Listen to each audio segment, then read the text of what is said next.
കായംകുളത്ത് ചേരാവള്ളി സ്വദേശി സെലീനയ്ക്ക് പാമ്പ് കടിയേറ്റ പ്രദേശം നാട്ടുകാർ ഇപ്പോൾ വൃത്തിയാക്കുന്ന ചടങ്ങ് നടക്കുകയാണ്. ഇന്നലെ രാത്രി 7:30 മണിയോടെയാണ് സെലീനയ്ക്ക് പാമ്പ് കടിയേറ്റത്. സെലീനയുടെ ജീവൻ നഷ്ടമായി എന്ന് പ്രേക്ഷകർക്കറിയാം. അശ്വിൻ പാലാഴി ഈ സ്ഥലത്തു നിന്നും തത്സമയം ചേരുകയാണ്. അശ്വിൻ, ശരിക്കും കാട് പിടിച്ച പ്രദേശമാണോ ഇത്? എന്താണ് അവിടെ നിന്നുള്ള കൂടുതൽ വിവരങ്ങൾ? അതൊക്കെ ഒന്ന് കാണിച്ചു കൊടുക്കുക. കാര്യം ഇത് മറ്റുള്ളവർക്ക് കൂടി മാർഗ്ഗദീപമാകട്ടെ. നമ്മളിപ്പോൾ ഉള്ളത് ഈ സംഭവം ഇന്നലെ നടന്ന കൊറ്റുകുളങ്ങരയിലാണ്, കായംകുളത്തിന് സമീപമാണ്. ഇതൊരു റോഡ് സൈഡാണ്, റെസിഡൻഷ്യൽ ഏരിയ തന്നെയാണ്, നിരവധി വീടുകളുള്ള പ്രദേശമാണ്. ഈ റോഡ് സൈഡിൽ ഈ ഭാഗത്തായിട്ടാണ് ഇന്നലെ ബന്ധുവിന്റെ കല്യാണ സൽക്കാരത്തിന് സെലീന എത്തിയതാണ്. ഈ റോഡ് സൈഡിൽ ഈ കാണുന്ന ഭാഗത്തായാണ് സെലീനയുടെ വാഹനം, കാർ പാർക്ക് ചെയ്തിരുന്നത്. അതിലേക്ക് എത്തി, ആ ഫംഗ്ഷൻ കഴിഞ്ഞ വീട്ടിൽ നിന്ന് എത്തി കാറിലേക്ക് കയറുന്നതിനിടെയാണ് ഒരു കാലിൽ പാമ്പ് കടിക്കുന്നത് എന്നുള്ളതാണ് നാട്ടുകാരടക്കം പറയുന്നത്. എന്തായാലും ഇവിടെ കാടൊക്കെ തിങ്ങി നിറഞ്ഞിരുന്ന ഒരു പ്രദേശമായിരുന്നു. അതെല്ലാം നാട്ടുകാർ തന്നെ ഇപ്പോൾ വെട്ടി വൃത്തിയാക്കി തീയിട്ട് ആ പ്രദേശം തന്നെ ആകെ വൃത്തിയാക്കിക്കൊണ്ടിരിക്കുകയാണ്. നാട്ടുകാരുടെ നേതൃത്വത്തിൽ വലിയ ശ്രമം ഇവിടെ നടക്കുന്നുണ്ട്. അപ്പം ഇതിന് സമീപത്തായിട്ടൊരു പറമ്പാണ്. ആ പറമ്പിനപ്പുറത്തുള്ളത്, ഈ പറമ്പിലുള്ളത് ഒരു ആക്രി ഗോഡൌൺ ആണ്. ഈ ആക്രി ഗോഡൌൺ ഇവിടെ എത്തിയതിനു ശേഷം സ്ഥിരമായി പാമ്പ് ശല്യമുണ്ട് എന്നുള്ളതാണ് നാട്ടുകാരുടെ ആരോപണം. ഇപ്പോൾ ഈ മരിച്ച സെലീനയുടെ ബന്ധു കൂടി നമുക്കിപ്പം ചേരുകയാണ്. ഇന്നലെ എന്താണ് കേട്ടോ സംഭവിച്ചത്? ഇവിടെ ആങ്ങളുടെ മകൻ്റെ കല്യാണമായിരുന്നു. സെലീനയുടെ കല്യാണത്തിന് പങ്കെടുക്കാൻ വേണ്ടി വന്നതായിരുന്നു. കല്യാണം പങ്കെടുത്തിട്ട് പോയിട്ട് വീണ്ടും ഈ പെണ്ണിനെ വിളിക്കുന്ന ഒരു ചടങ്ങുണ്ട്.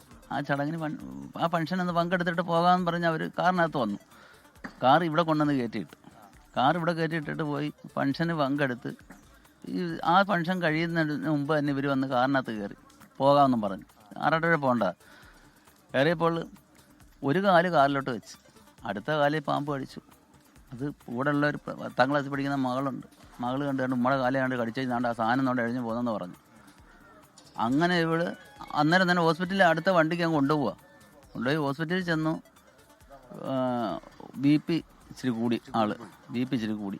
കൃത്യസമയത്ത് പാമ്പാണ് കടിച്ചെന്ന് സ്ഥിരീകരിക്കാൻ പറ്റാത്തതുകൊണ്ട് ആന്റിബയോട്ടിക് എടുക്കാൻ കഴിഞ്ഞില്ല. അന്നേരം അത് കൊടുത്തില്ല. അന്നേരം ഒരു ടെസ്റ്റ് ചെയ്ത് എന്തോ കടിച്ചെന്ന് അറിഞ്ഞിട്ട് ടെസ്റ്റ് ചെയ്യാമെന്ന ഹോസ്പിറ്റലുകാർ പറഞ്ഞത്. അങ്ങനെ ആ സമയശാലം താമസിച്ചു. അപ്പോഴത്തേനും ഒരു ബാത്റൂമിൽ മൂത്രമൊഴിക്കാൻ പോയ ആൾ ബാത്റൂമിൽ വീണ് 10 മിനിറ്റ് ഇവിടെ കിടന്നു. എടുത്ത് പുറത്ത് കൊണ്ടുവരാൻ വയ്യാത്തൊരു ഇടുങ്ങിയ ബാത്റൂമായിരുന്നു എല്ലാവരും കൂടെ. അത്രയ്ക്ക് ബുദ്ധിമുട്ടായിരുന്നു ആ ഹോസ്പിറ്റലിൽ ആ ബാത്റൂം. അവിടുന്ന് പുറത്ത് കൊണ്ടുവന്നപ്പോഴത്തേക്ക് ഡോക്ടർ പരിശോധിച്ച് പറഞ്ഞ് മരിച്ചു പോയ ആള്. ഈ സ്ഥലം സ്ഥിരമായി പാമ്പ് ശല്യമുള്ള സ്ഥലമാണ്. ഏറ്റവും കൂടുതലും അണലിയുടെ കോട്ടയത്. ഈ കഴിഞ്ഞ 2-3 മാസം, ഇപ്പം എത്ര മാസമായി?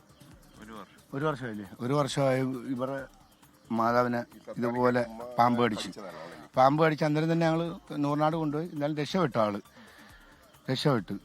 പിന്നെ ഇപ്പം ഇഷ്ടം പോലാണ് ഇവിടെ കോട്ട. അതിൻ്റെ ഒരുപാടുണ്ട്.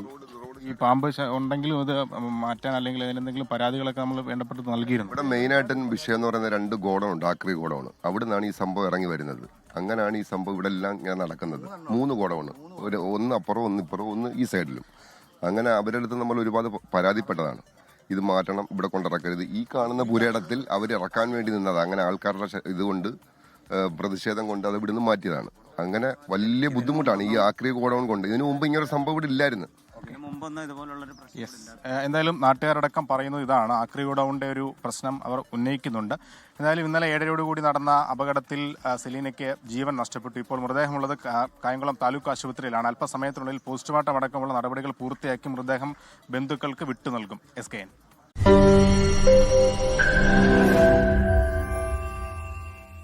ലോകത്തെവിടെയായാലും ഏത് സമയത്തും 24 വാർത്തകളും ഓഗ്മെന്റഡ് റിയാലിറ്റി പാക്കേജുകളും എക്സ്പ്ലെയിനറുകളും വിശദമായി കാണാൻ ഞങ്ങളുടെ യൂട്യൂബ് ചാനൽ നിങ്ങൾക്ക് സബ്സ്ക്രൈബ് ചെയ്യാം.